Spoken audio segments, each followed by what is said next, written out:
Ini mungkin publik itu harus tahu bagaimana asal-usul kemunculan tesis Kiai Imad. Jadi kemunculan tesis Kiai Imad itu gimana? Jenengan pernah cerita, aku agak lupa dan publik mungkin perlu tahu itu kalau penjenengan tidak keberatan. Asal-usul dari Asal usul ya. sebelum munculnya tesis Kiai Imad. Oke, baik.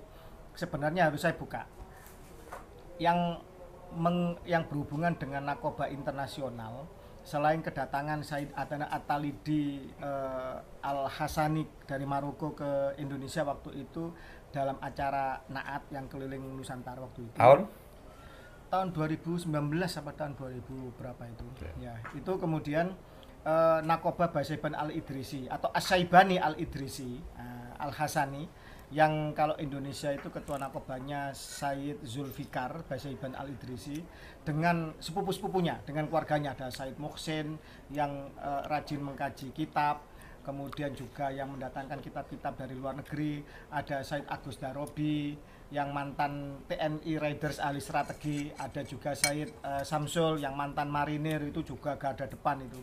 Kebetulan dua bersaudara Said Agus dan Said Muhsin ini adalah santrinya paman saya, sepupunya ayah saya, ada yang jadi kiai khos, kiai sepuh di PPAI Kepanjen Malang, Ponpes besar itu di Malang Selatan Kepanjen itu beliau adalah santri mereka, dan kemudian saya ketemu dengan mereka.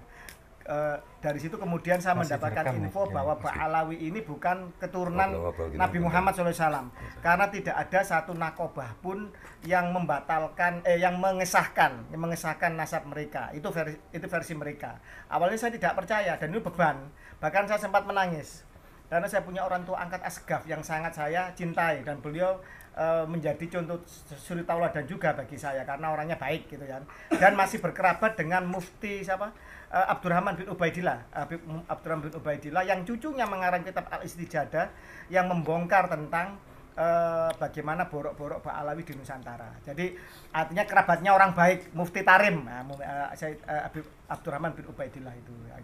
Nah kemudian akhirnya dari sini kemudian saya gundah, saya mencari info ke sana kemari, termasuk ke senior saya, alumni ITS Surabaya yang S2 S3-nya di Jerman. Nah, kebetulan beliau, yang jelas beliau cucunya Mbak Idris Jamsaren kalau nggak salah, rumahnya Kediri, saya nggak nyebut nama ya karena beliau nggak ingin terkenal. Beliau menikah dengan perempuan Yahudi Ashkenazi di Jerman, gitu Gus. Nah, perempuan Yahudi Ashkenazi ini gundah gulana dengan kejahatan dari rasnya, kepalsuan, kejahatan, rasisme dan lain-lain, kesombongan di dalam rasnya, sehingga kemudian beliau mencari tentang kebenaran agama, ketemulah dengan Islam, dan kemudian datang ke masjid di Hamburg yang imamnya adalah orang Turki. Kebetulan senior saya ini karena suatu hal, ya biasalah orang Indonesia ekonomi ya, dari sebuah tempat yang bagus asrama, akhirnya karena ada goncangan ekonomi di keluarganya, itu yang saya dengar kurang lebih ya, beliau akhirnya kemudian ngenger jadi marbot atau apa, bagian bersih-bersih, cleaning service di masjid itu di Hamburg itu. Beliau Universitas Hamburg. Nah, di situ kemudian karena si Yahudi perempuan yang cantik, yang seorang dokter spesialis ini ingin masuk Islam, dan karena ingin mendapatkan bimbingan juga bahwa saya masuk Islam, saya ingin dibimbing juga mendapatkan suami imam sehari-hari yang juga muslim. Si imam dari Turki ini bingung, wah ini dinikahkan dengan siapa ini, lah rezekinya akhirnya senior saya yang dipanggil, kamu mau nggak kawin sama ini? Wah, Kata mau Yahudi dong. jangan dokter spesialis lagi ya kan. Ya beliau karena takdim dan patuh akhirnya menerima. Ya jadi baru ketemu sama istrinya di pernikahan itu. Ternyata cantik luar biasa. Biasa Yahudi kan cantik-cantik. Apalagi udah campuran ya sama bule ya. Bule Jerman ras Arya. Kemudian dari ras Arya maksudnya bangsa Arya, bukan Arya yang itu bukan. Ngapunten deh. Ras bangsa Arya. Kemudian dari situ kemudian mereka punya satu putri yang sekarang kalau tidak salah menempuh pendidikan di fisika kuantum, itu keterangan dari beliau ya, di University Birmingham Inggris. Jadi memang rasnya pinter-pinter, anaknya juga pinter, ibunya pinter.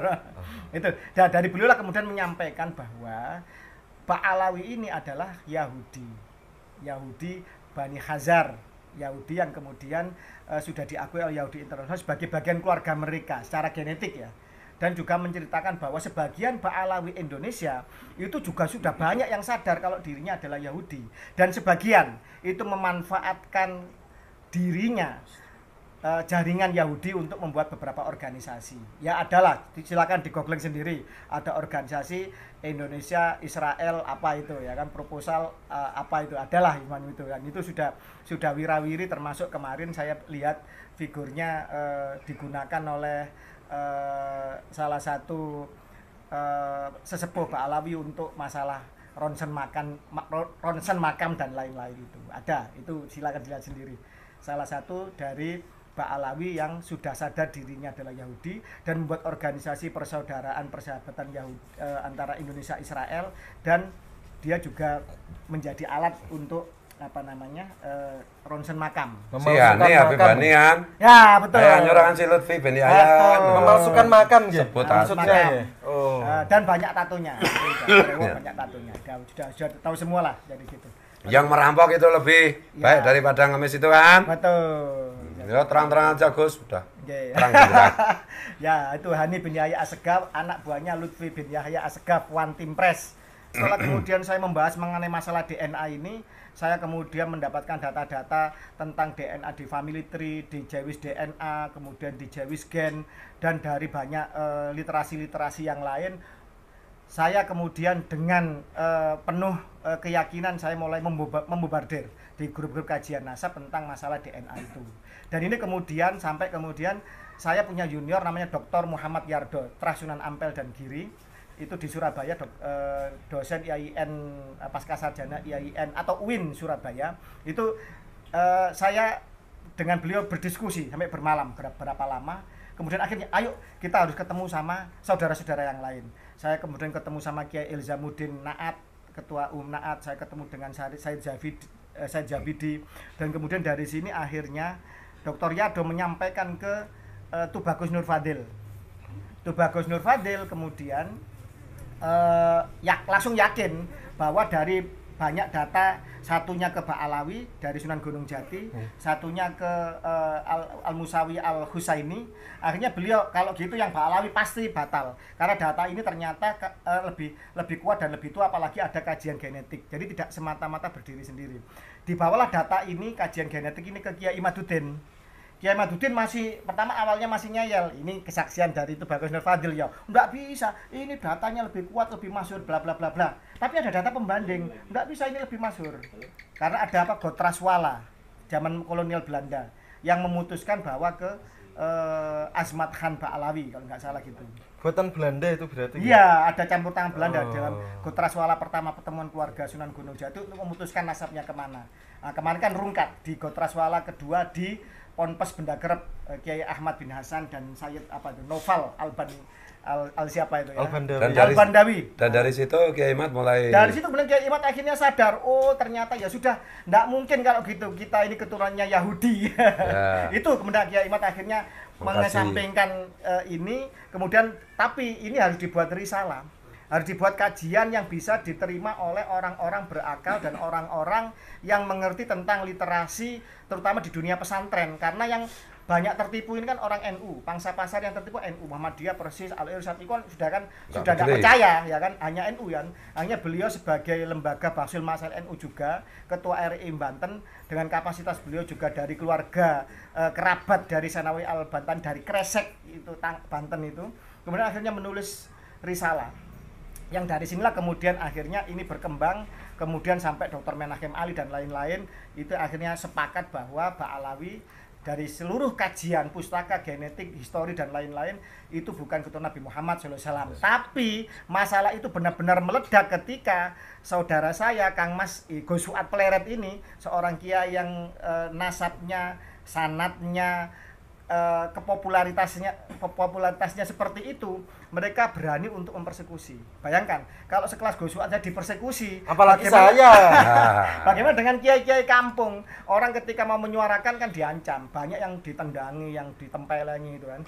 Akhirnya ketika Gosuat mendapatkan perlakuan seperti itu, ribuan banser membanjiri Pleret. Kemudian akhirnya seluruh Nusantara akhirnya merapat kepada Gosuat di Pleret. Akhirnya baiklah, kalau gitu ini harus menjadi gerakan nasional kepada seluruh mereka-mereka yang masih punya akal sehat dan untuk punya pikiran waras, ayo kita menyadarkan bangsa ini.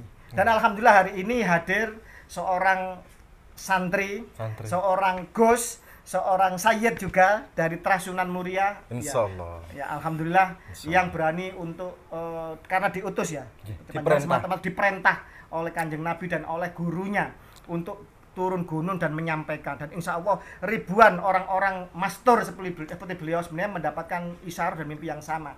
Tapi mungkin nanti akan satu persatu nanti akan bermunculan orang-orang Nusantara. Ya kebetulan yang diperintah Rasulullah itu hanya beliau. Hanya beliau sementara. Tidak semua orang mastur itu diperintah untuk menyampaikan.